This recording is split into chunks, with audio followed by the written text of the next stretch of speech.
라는 작가의 하고로모라는 작품입니다. 이것은 노극의 세 번째 극입니다. 그 세 번째 극을 가츠라모노라고 부르는데 5개의 극 중에서 가장 예술적 차원이 높은 부분이라고 불리우죠.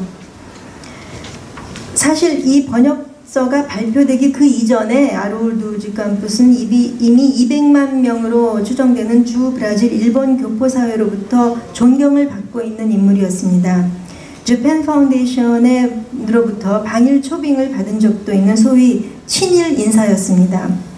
이 번역서는 94년도에 출판되었지만 그의 일본 문학에 대한 사랑은 훨씬 더 오래된 것으로 파운드를 통해 하이쿠라든지 노극에 대해 이미 깊이 심취된 바였습니다.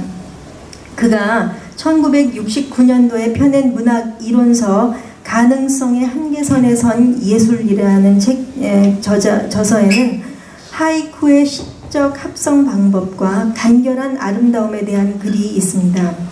또 97년도에 펴낸 또 하나의 문학 이론서 한자, 논리, 시, 언어라는 저서에서는 앞서 언급한 페놀러자의 글 시의 매체로서의 한자 번역본을 비롯해 한자의 시각적인 시적 표현 방법, 함축적인 시적 의미와 표현의 합일성 등에 대한 실론을 펼치고 있었습니다. 아직 안 지나요. 그의 하이쿠에 대한 사랑과 해설 방법은 브라질 문학계의 집단적 영감을 불러일으켜 7, 80년대를 걸쳐 많은 문학인들로 하여금 하이쿠를 연구하고 번역하게끔 만들었고 그 결과로 브라질의 하이쿠 붐이 일기도 했습니다. 그 하이쿠 붐은 아직도 진행이 되고 있습니다. 하이쿠 시인 바쇼라는 이름이 상식화되고 포르투갈어로 하이쿠를 짓는 것이 유행해서 전국 하이쿠 대회까지 열렸고 하이쿠 시인이라고 자칭하는 브라질 시인도 한둘이 아닐 정도였죠. 금년 들어 브라질 이민 100주년을 기념하는 일본들에게 아롤도 주캄푸스는 그 어떤 일본계 인사보다도 일본의 시 문학을 가장 아름답게 심어준 은인이기도 합니다. 하이쿠를 통해서 한자에 입문하게 된 그는 이번에는 중국인을 개인 강사로 두고 중국어를 배우기 시작했습니다. 그 결과는 200을 비롯한 22편의 중국 고대 시선집 대역판이 되었습니다. 제목은 옥에 새겨진 22편의 중국 고대시이죠.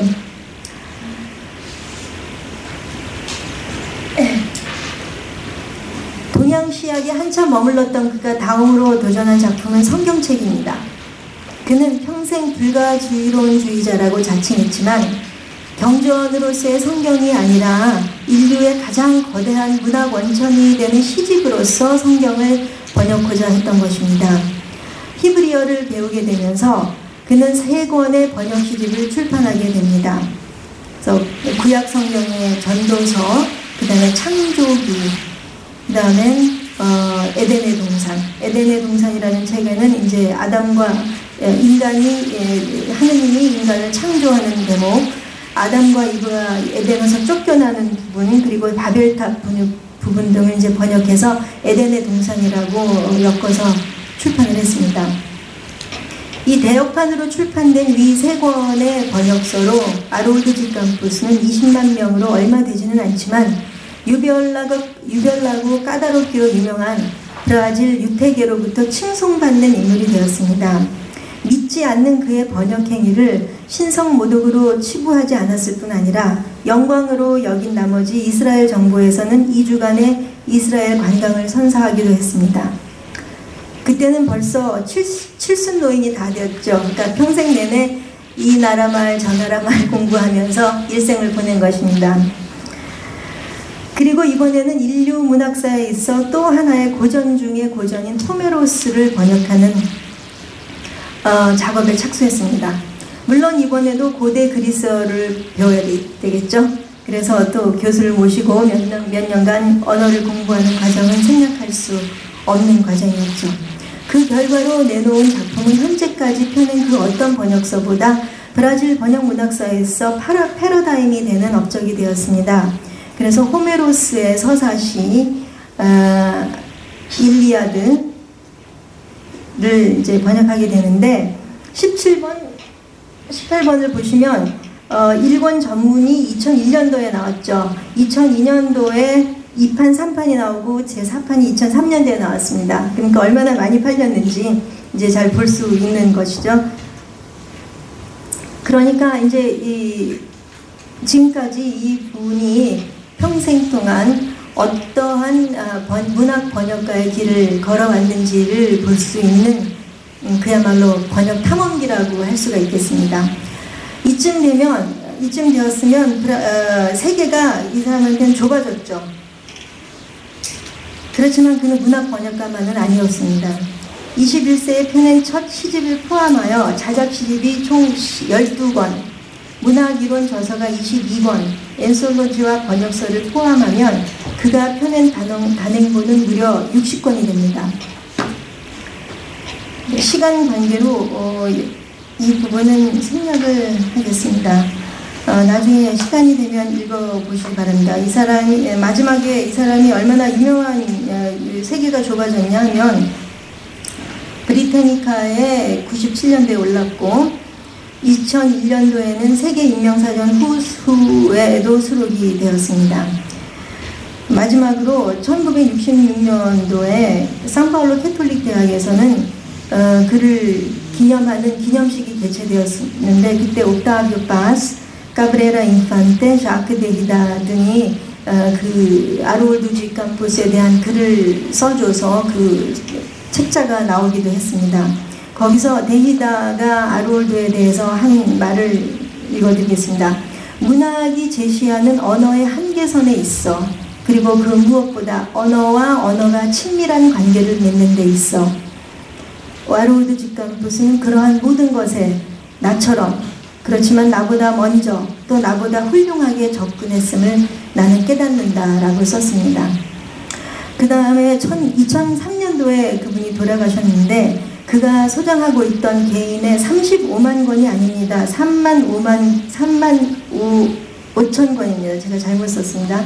3만 5천 권의 도서가 주립문화원 장미의 집에 기증이 되어서 이 장미의 집, 아르올드 지 캠포스 시와 문학의 공간이라고 개명을 해서 일반인을 위한 문학 전문 도서관으로 운영이 되고 있습니다. 참고로 지금 이 문화원에서 한글 전시회가 진행 중입니다. 제가 그 한글 전시회 4일에 개막식을 하자마자 5일날 비행기를 타고 한국에 왔습니다. 그러면 우리 세션의 마지막으로 우리 세션의 그 번역가의 과제에 대해서 잠시 말씀을 드리고자 합니다.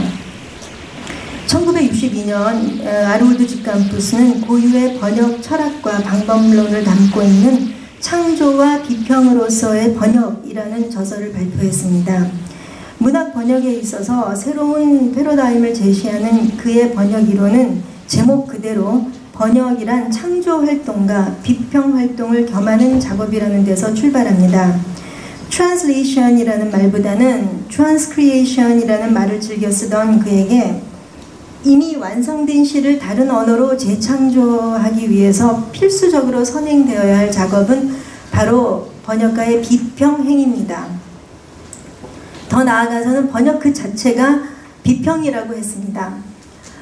이는 우선 번역가로 하여금 철저하고 엄격한 연구 작업을 요하는 조건이기도 합니다. 번역가가 아주 특수한 비평가라는 전제는 일단 저자와 번역가의 상호관계에 있어서 새로운 시각을 제시해주죠. 번역가가 번역할 작품을 선택할 때에는 비평가로서 그러니까 단순히 좋다, 느낌이 좋다, 아름답다 그게 아니라 비평가로서 그 작품에 대한 평가가 충분히 이루어진 후에야만 가능하다고 했습니다. 만일에 그 작품에 대한 평가가 타인에 의해서 이루어졌다 하더라도 번역가 본인이 그 작품 가치에 대해 깊은 지식과 신념, 확신이 없으면 좋은 번역 작품이 나올 수가 없다는 것이었습니다. 여기서 중요한 개념이 있는데 파운드가 정의한 파이데오마라는 개념이 있습니다. 이 파이데오마라는 것은 한 세대가 축적한 문화의 핵심적인 가치를 차세대에게 넘길 때 과거이긴 하지만 살아서 숨쉬는 요소들을 가장 효과적으로 수용하고 의미가 없어진 부분들을 해석하는 데 시간을 낭비하지 않도록 지식을 선별 정돈하는 작업을 가리켰습니다. 아로울드 직감포스는 이런 개념을 개인적 차원으로 적용하여 비평가로서의 번역가는 독자들에게 열어줄 문학의 창을 선별하는 작업, 그리고 독자가 번역 작품을 읽을 때 그 핵심을 읽어낼 수 있도록 수용할 것과 버릴 것을 택할 줄 아는 주체가 되어야 된다고 했습니다. 또 하나의 중요한 개념은 번역 작품이란 애시당초 원본에 따라갈 수 없다는 패배 원칙이었습니다. 예를 들어서 그의 저서 제목이 창조와 비평으로서의 번역이라고 했는데 이 제목만 해도 포르투갈어로는 창조가 크리아성, 비평은 크리치카입니다. 보시다시피 어두가 같은 두 단어가 의문을 이루고 있는데 이것이 만일에 시였다면 창조와 비평이라는 번역으로는 원어의 맛을 구현할 수가 없죠. 시문학이 무엇보다 형태의 예술이라는 전제하에서는 더욱더 번역이 실패할 수밖에 없는 구조입니다.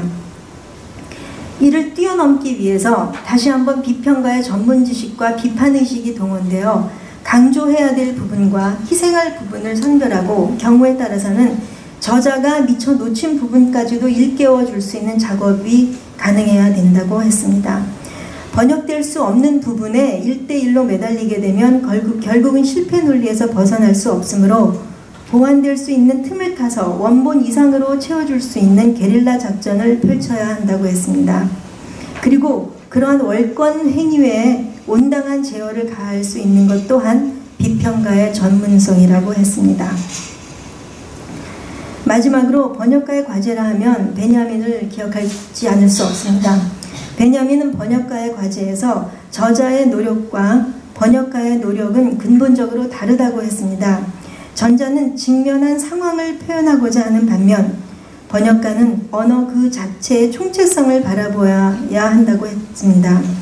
또 언어들의 친밀함을 나타내는 것이 궁극적인 목적이라 하여 원어로 쓰여진 것처럼 읽히는 번역문을 배제했습니다. 아까 나수호 선생님께서도 똑같은 인용을 하셨는데요.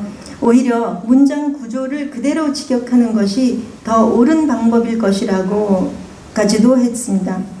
이를 아주 실제적으로 해석한다면 한국어를 영어로 번역할 때 영어를 한국어화하는 것이 옳은 것이냐, 아니면 될 수 있는 대로 영어답게 번역하는 것이 옳은 것이냐라는 문제로 귀착이 될 수도 있겠습니다. 이런 맥락에서 언어의 최고 예술로서의 시문학은 러시아의 형식주의자들이 주장했던 바와 같이 일상 언어와 습관적인 지각 양상을 교란시키는 생소함, 낯설게 하기로 신선한 충격을 던지면서 언어의 한계에 도전한다는 시각에서 볼 때 번역행위란 원어의 생소함을 끌어들일 수 있는 번역이어야 한다고 주장했습니다. 이는 바로 베냐민이 말했던 바벨탑 극복 수단으로의 원어를 그리워하는 번역과도 통하는 개념입니다. 하나의 간단한 예로 한국어로 푸른 산의 푸른 물 마츠오바쇼의 시를 이 아로울드 직감포스가 번역한 것을 보여드리겠습니다. 일본어를 아시는 분이 있을지 모르겠지만 밑에 보시면 내용은 이 개구리가 물덩어리에 퐁당하고 이제 떨어지는 내용인데요. 여기서 아로울드의 번역에는 싸우다, 뛰다라는 동사와 똠바, 떨어지다라는 동사를 합성해서 싸우똠바리라는 새로운 동사를 만들어냅니다. 두 번째 있죠. 싸우똠바라는 말이 있습니다. 이 싸우똠바는 싸우똠바리라는 동사인데 이런 말은 브라질에 없는 말입니다. 그러니까 싸우다, 뛰다 하고 똠바, 떨어지다라는 동사를 두 개를 합성한 것입니다. 생소한 말이지만 브라질 사람이 읽으면 물론 생소한 말이지만 이해가 가능한 말이죠. 그리고 아로울드가 표방했던 대로 원어와 가까운 언어입니다. 그러면 마지막으로 이 아로울드와 한국 문학의